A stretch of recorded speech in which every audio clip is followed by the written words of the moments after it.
Hi guys, welcome back to the channel. Please ask that you like and subscribe. And today I've got a Ford Transit Custom. The Mark 7 is exactly the same. For the front brakes anyway, and that's what we're going to be doing.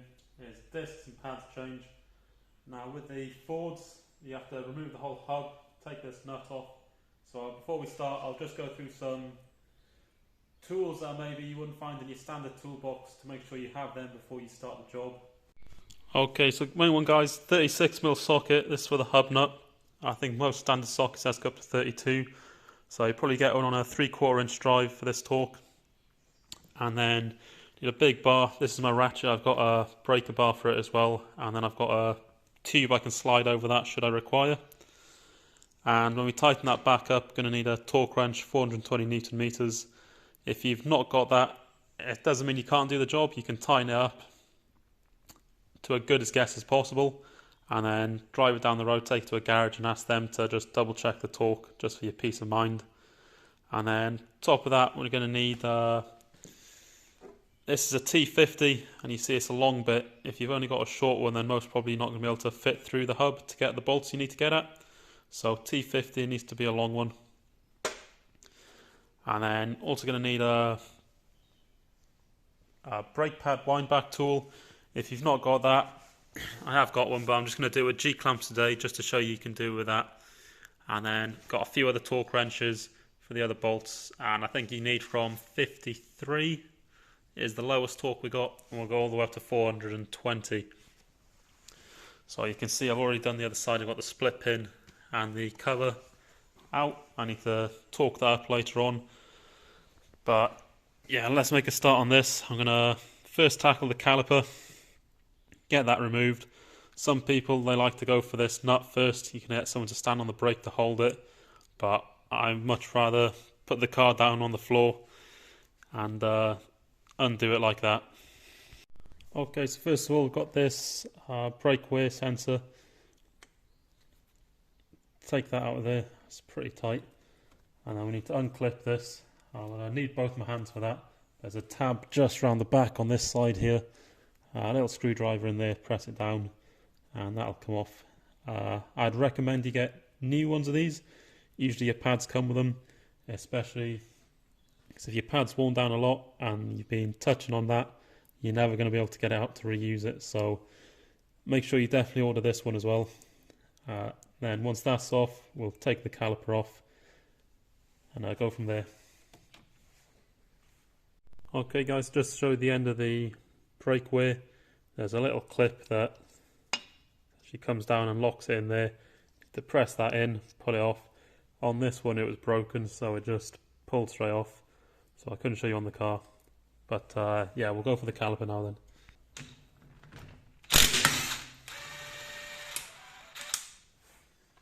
Sometimes these will turn, you can just grab that with a pair of pliers, stop it if that happens.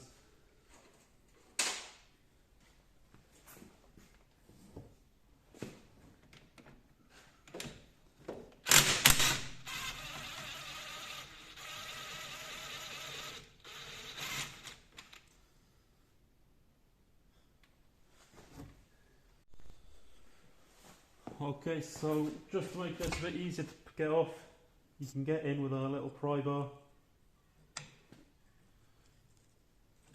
and just push these pistons back in a little bit.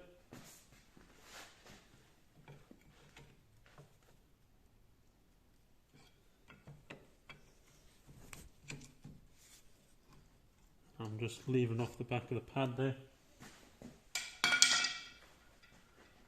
Once that's off, I'll lift off. Brake sensor comes through, and then I did have a clip in my hand to keep it up. Got a bit of wire or a building tie or something.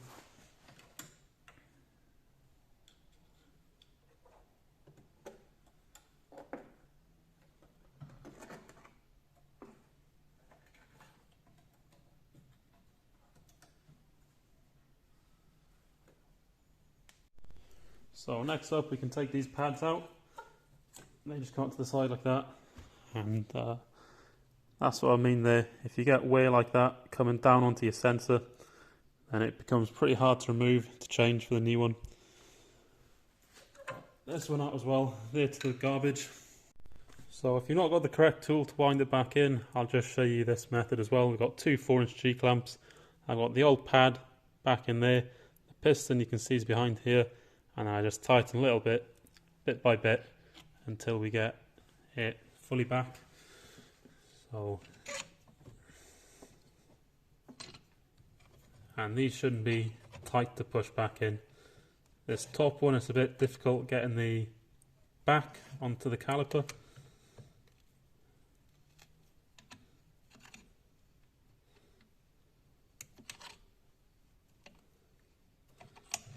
There you go, drive that until it's home.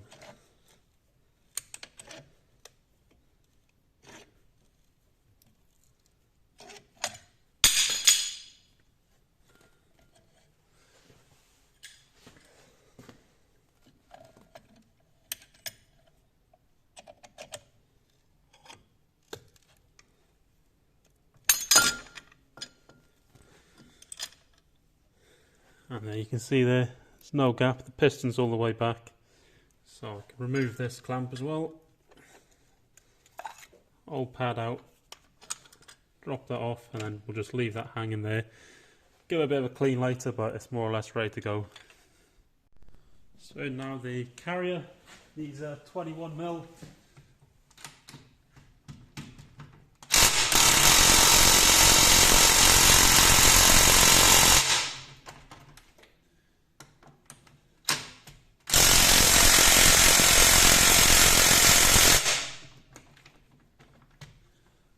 My gun's on its last legs. It's not got the power it used to, so we're going to have to do it by hand. So I've come back just to see the setup I've got. I've got a breaker bar, still on the 1/2 inch. And that's going to come up. We're going to crack this off now. These are Loctited on, so hopefully once they're cracked, they'll come fairly easy. There we are.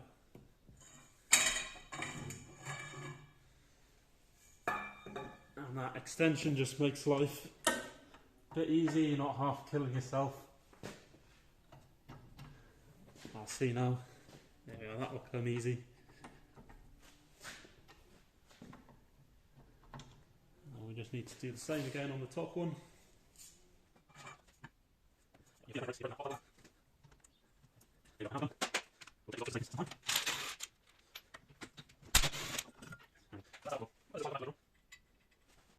So that's our caliper done with.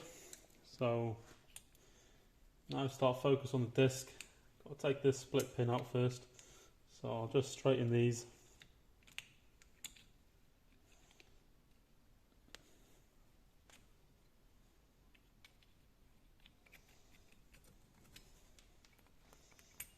And then there's a cover for the hub nut in there. Keep these safe.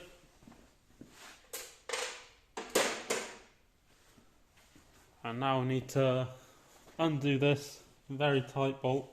So what I'm going to do is I'm going to pop the centre cap out the wheel, refit it 2 or 3 bolts, and go for it like that. Another option you could have is you could run the thread all the way back down there, put a big bar in to wedge it between 2 threads, but it's such a high torque, I don't like to do that. I'd much rather play it safe, put the wheel back on, drop to the floor. Obviously if you've got a big impact gun, you should be able to just crack it off in the air. Okay guys, so I've got 36mm in there. Make sure it's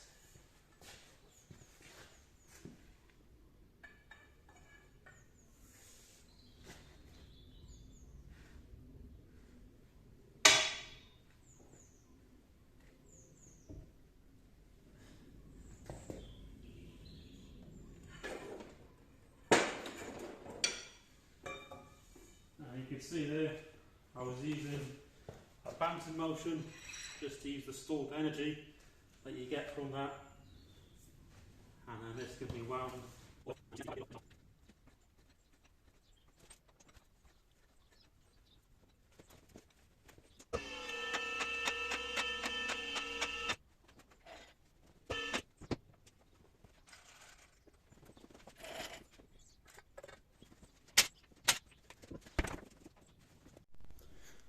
Okay, so I've just let this nut on. You can see it's nice and loose. And you want to have full thread engagement on the nut, and then just give it a little tap, get that shaft moving.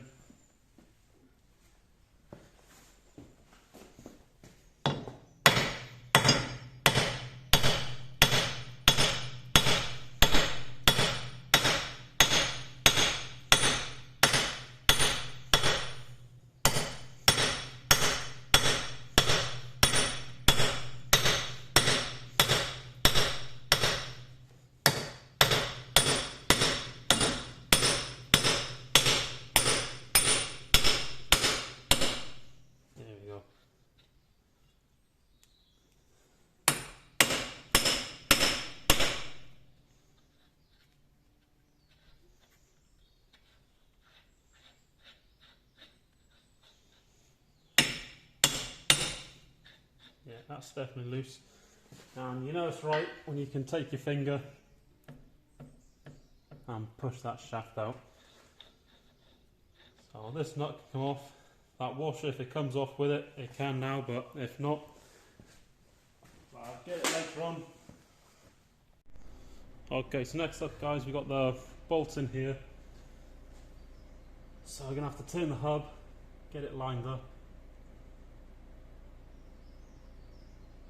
So there we are. Then you've got T50, this long one, and these are not particularly tight, but you want to make sure you're well seated inside the head, not to round it off. Oh, struggling a bit with this one. I'll just give it a tap, make sure it's home.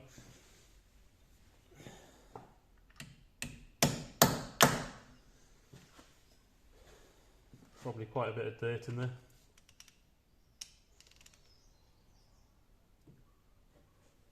And you can see I've just got a small ratchet, they're not particularly tight.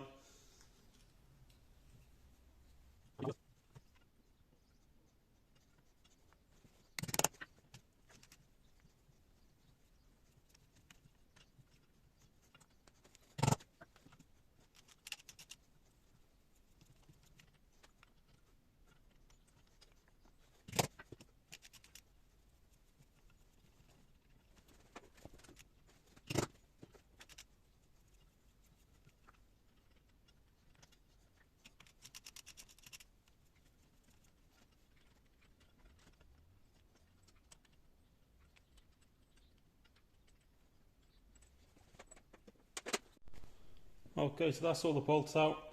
Now the best way to pull this would be to get a puller and push off here and essentially give it a good pull, it'll come. If you've not got one of those, I'm replacing the disc anyway, so what I'd say is just give it a tap around the back, give it one at the bottom, one at the top, and just on this side, got the ABS sensor going down on the other side, and there's a tie rod there as well, so you don't want to be hitting there and damage anything. So just this side, you'll see it starting to come apart at the back. And I've not got a nut there, it's not going to go anywhere quick. I'll just move the camera back out the way a bit. Let's go.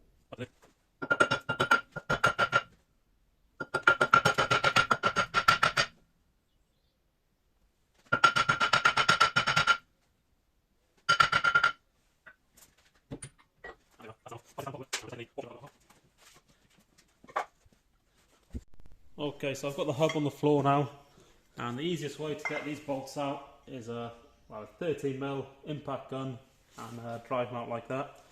If you've not got an impact gun, or if the one you have isn't powerful enough, I'll just show you a way.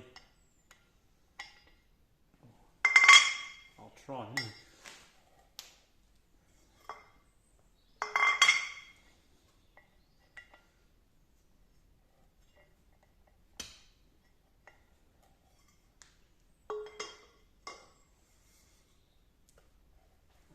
And there we are, you see, this is an aluminium tube, so it's not going to damage the thread here. If you're worried about damaging the thread, you can run the nuts back on. But that's how you're going to do it, and when I tighten it up, I'll do the same method so I can get the correct torque. But because I've got the gun, hopefully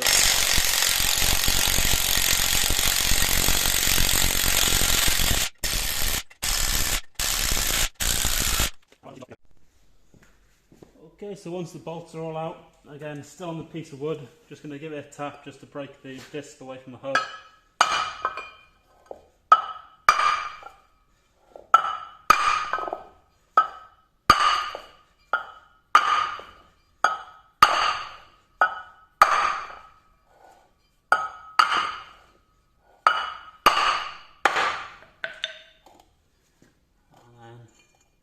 Turn the hub, lift it out. You see you've got the star shape there. That needs to line up with that there to be able to pull it out. So just be careful with this. We've got the ABS sensor ring here. So okay, so next job's to clean everything up. Got the carrier here, just going to give it a wire wheel, and then you can take these pins out. Just give it a pull. You can check the condition of that, clean it up. And I use some red rubber grease to grease that back up, and they just push back in. When you push in, you need to compress it enough that the little gator jumps over the lift there. Clean this, again, going to be very careful of this. ABS sensoring, don't want to damage that. And just basically all the mating faces. Then up on here, clean a bit inside the caliper, get that as clean as possible. And then this shaft as well. Clean it, brake cleaner. Mating face here, these mating faces, and give this a light bit of grease, anti-seize grease, very lightly. Use a paintbrush so you're not putting it on too thick. And then inside here you can see that's the ABS sensor itself. Got a small build-up of rust here. Going to clean that out, be very careful of this. Don't want to have to change that, they usually get stuck in there. And then final thing you're going to want to do is clean up all your bolts, so when you lock tight and back, and when you're cleaning them up you want to be inspecting them as well. It's pretty hard to pick up, but just clean all the thread up, inspect them, and you're probably wondering what do you inspect for, and I've got an example here from a job I did the other day, and you can see there that bolt's getting a bit of an hourglass figure, and if you need to check that a bit more, I've got the vernier here, and it's pretty difficult to pick up, but hopefully you can see that that's getting thinner just on this part of the thread here. But that's basically what you're looking for. Clean these all up, make sure the thread's in good condition, and then we'll start with the assembly. Okay guys, so everything cleaned up. The disc I've taken out the box and I've put it on the plastic wrapping just to try and keep it as tidy as possible. And then what I do is just a little bit of grease, not in the thread itself, but just on the side. You don't want it in the thread, it's going to affect the Loctite. I'm going to glue this.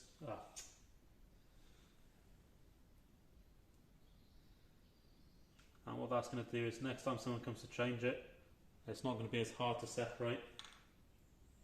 I forgot to mention as well, when you're cleaning it up, you want to be wearing a face mask.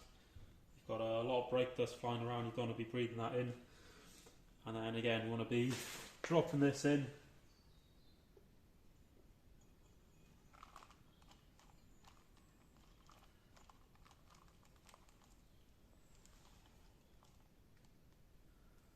And we can get this tightened up.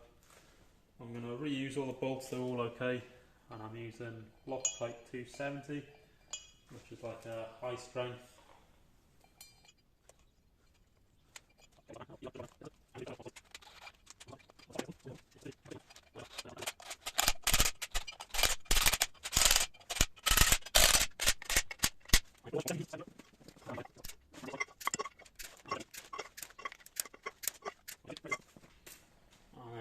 With a torque wrench, we want 70 Newton meters, 70.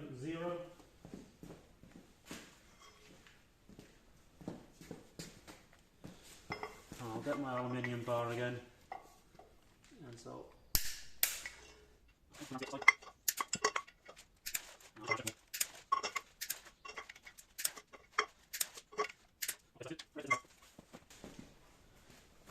lifting this on.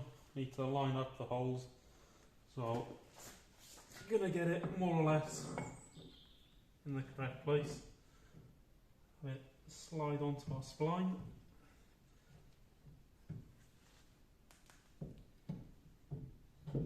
lift it up. When I'm at this point, I'm going to washer a nut on, make sure that can't fall off, and then we can worry about being fully lined up. Okay, so now I'm going to push a bolt through. I can see I just need to turn it ever so slightly.